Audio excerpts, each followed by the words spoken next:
Baby, I done learned me something new, and now I'm ready to do these reaction videos, honey. Hold on to your mother diapers. We about to hold on to your seats, honey, because we about to get into this, okay? We about to get into this, and y'all gonna react to this video. This is my first time watching this video, so I know it ain't probably nothing new that we ain't heard before, but still, watch it with me, y'all. Let's see what's good. A major law firm has dropped him as a client, but why now? Well, we're going to talk with renowned celebrity attorney Bradford Cohen to get his take on this latest move. Diddy's legal team is about to get some serious attention thanks to an upcoming documentary teased by 50 Cent. Given the array of accusations and witnesses lined up against him, it's no surprise. One can't help but question whether these lawyers have a vested interest beyond just collecting their fees. Why is that not a fair outcome? What he did here is on a magnitude of unlike anybody else you could imagine. A week after these public searches were televised, he gave us his passport. His children gave us his passport. He then paid off the mortgage entirely on his Miami home, $18 million. It's instructive that he's going to have a bail package ready so that if he was arrested, he would have something ready so that he could get out the next day and show the judge he's taking this very seriously, which he is, which is why 12 days ago, Chris, when we thought there's an indictment that may be coming, he flew to New York the very next day. And that's an extraordinary move. 6 months. He has done everything somebody under investigation can do. I can't think of anything else that he could have done. He's fighting. He's fighting, he's innocent, and he's gonna be able to show it. Take Mark Aniff, for instance. He's been in Diddy's corner for years. Hold on. Did she just say that he's innocent?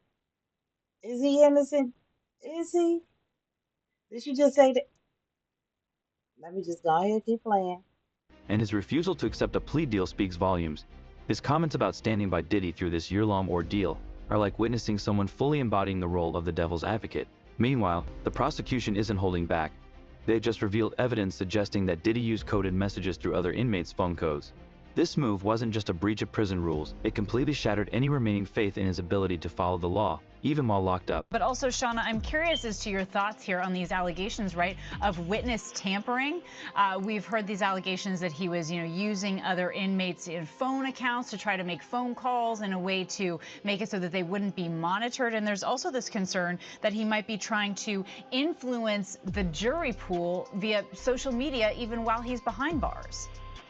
Absolutely, and I'm sure the judge really looked into that because although we know that these are allegations, there's been no evidentiary hearing as to whether or not these actually rise to the level of obstruction.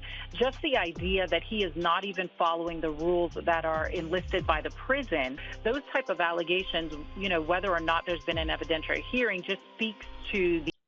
For him not to want to follow the rules, like, who the fuck do he think he is? Who do you think you are? Who the hell told him he was this powerful? Who?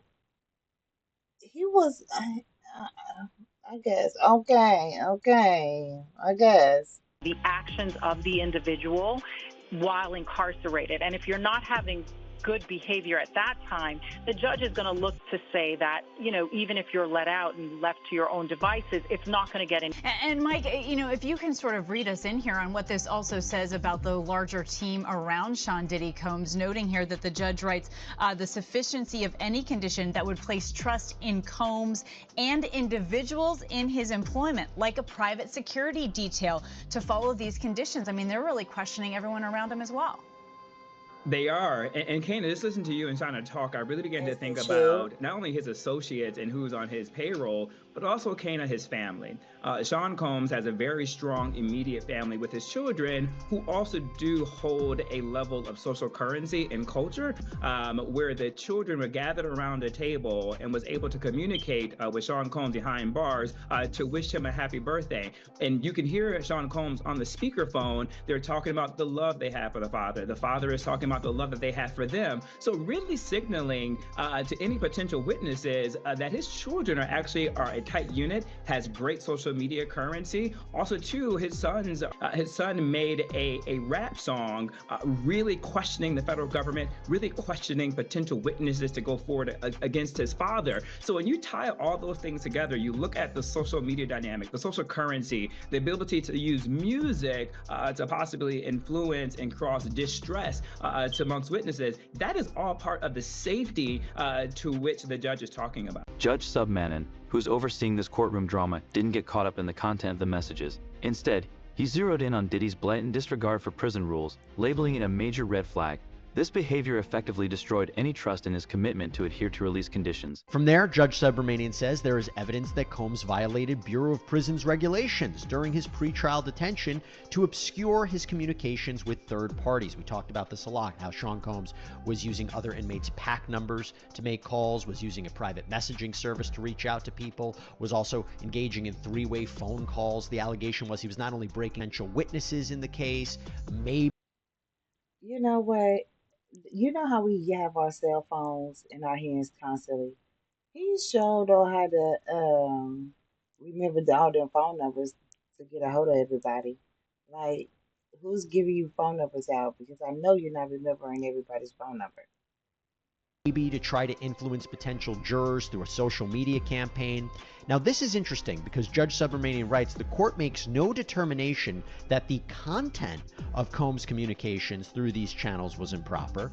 That's interesting. And this is something that he talked about in the hearing about, is it really bad he's posting things or having people post things for him on social media? So he's saying, but, and this is something that we talked about in our prior sidebar, it was just the flouting of the rules that was the problem. He writes, however, his willingness to skirt BOP rules in a way that would make it more difficult for his communications to be monitored is strong evidence that the court cannot be reasonably assured as to the sufficiency of any conditions of release, especially given that they occurred when Combs was seeking bail and obstruction were front and center. Yeah, really bad that he's doing this when he's already accused of obstruction and he's under the government's eye. But, and this is also interesting, you know another reason why the court was skeptical about Sean Combs being released? And, you know, Judge Subramanian at least kind of entertained what would bail look like, what would pretrial release look like. He went on a back and forth, and we'll talk about this in a minute, where Sean Combs' attorneys had said he has an apartment in New York, there will be private security. Well, here's what the court says. And individuals in his employ, like a private security detail, to follow those conditions. So, wow. So really seems swayed by the prosecution's argument that his private security team could probably be susceptible to manipulation. But wait, there's more. It turns out Diddy's communications weren't just old school. They allegedly involved a third-party app, hinting that someone on the inside might be helping him maintain a back channel to the outside world. Well, what about, they say, quote, the defendant also uses a non-authorized third-party messaging service called Contact Me ASAP to obscure his communications. The defendant appears to be using two Contact Me ASAP accounts. First, the defendant's BOP contact list includes a particular email address assigned to the defendant's son, which does not appear to be an account owned by the defendant's son, but instead appears to be an email address connected to Contact Me ASAP. Second, the defendant appears to be using another. The defendant has exchanged hundreds of text messages via Contact Me ASAP with dozens of individuals, including attorneys and individuals who are not on the defendant's contact list. So any issue there? Again, if he's contacting his attorneys, it's usually, it always is attorney-client privilege unless there's a third party involved. Some people don't feel comfortable talking to their attorneys on jail calls. Even though they know they're not supposed to be listening to those calls, I can tell you, they do listen to some of those phone calls. They're not supposed to. They might not use it in a court of law, but a lot of times you find that they oh, sorry, by accident, I didn't realize it. So I don't take much of that unless, like I said, unless they have some damning evidence that he is doing something crazy on those phone calls or he's doing something crazy on that application. Other than that, just using it doesn't really speak to a lot. I guess the counter argument would be, putting aside what the content is, we'll get to that. If he's breaking the rules of the prison, right, this is not the prison, if he's breaking the rules of the detention center, should he be on the outside? Is he going to flout the rules of his bail? That would be the argument. Yeah, I mean that's a better argument, but the problem is that thing like if I am calling a witness directly and having direct witness contact by using this kind of obscure messaging and things of that nature, yeah, 100%. But I think just because he uses third-party calls, that's like like I said, 99% of the cases do that.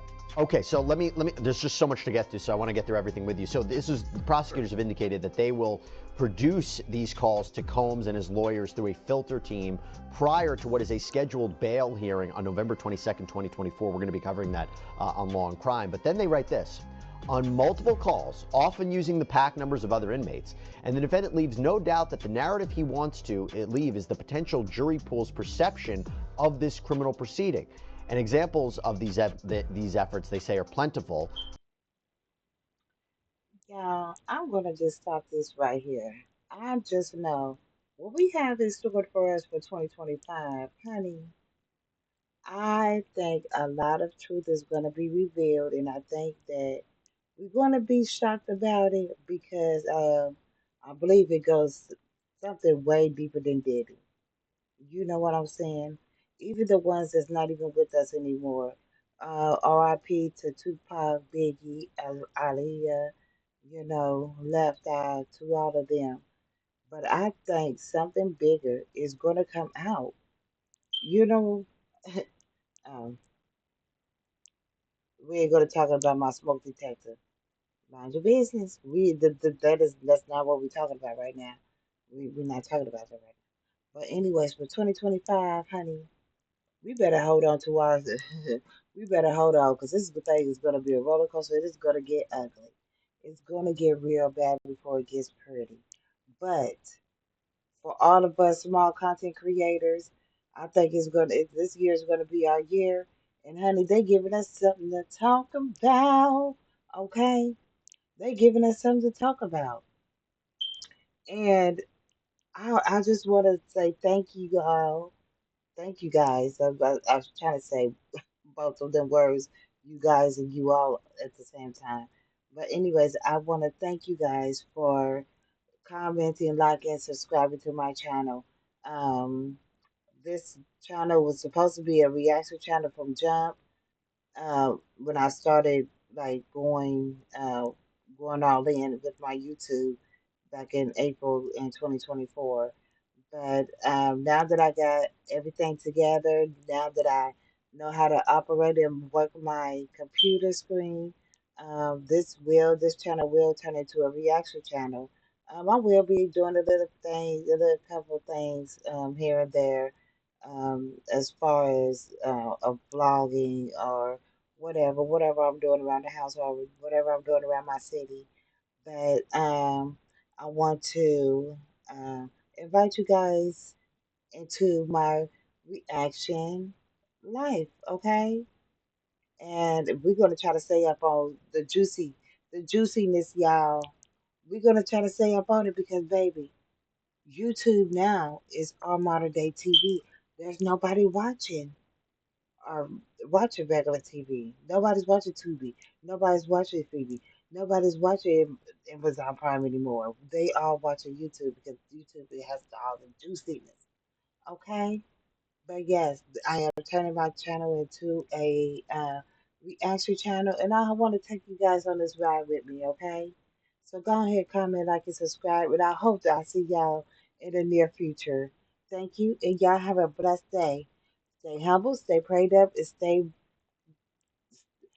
humble, prayed up, okay? And stay blessed. I love you guys. Mwah.